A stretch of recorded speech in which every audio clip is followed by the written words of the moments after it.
Welcome back mga ka-arte Dihuna. So this is it. Balik naman kita capture sa mga masadya nga bahin sang aton nga bakasyon sa Guimaras Island.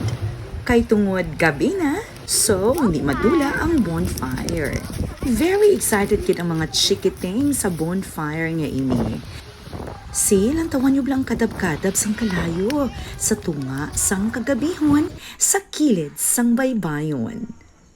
While waiting na mag-subside ang kalayo para makasugba-sugba na later on sang hotdog kumbaga, so nangita kami anay sa mga gamay nga mga shells nga gaparanaw sa kilid sang baybayon sa tunga sang kagabihon mga ka-arte Dihuna. Nakitaan mo man, hindi lang mga kiddos ang gapangita, kundi kami man nga mga tigulit. Enjoy na enjoy gid kami sa pagpangita kaumang kumbaga. Umang gali ang tawag kadia, kaamon na ginapangita, urihira naman namanan, kay may nag-explain ka naman nga umang, kay tungod nga waay tana ti ana nga shell. Gasulod-sulod lang tana sa bisan ano nga empty shell. Sa piyak nga bahin. Kay tungod nagtahaw na ang kalayo, mayara na nga dabok para nga pagkasugbahan sang hotdog sang mga kabataan.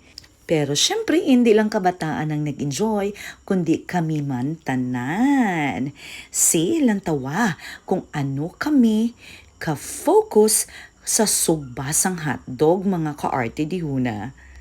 Even if this is a simple gathering together with our colleagues, kag kaupod man sang amon tagsa-tagsa kapamilya.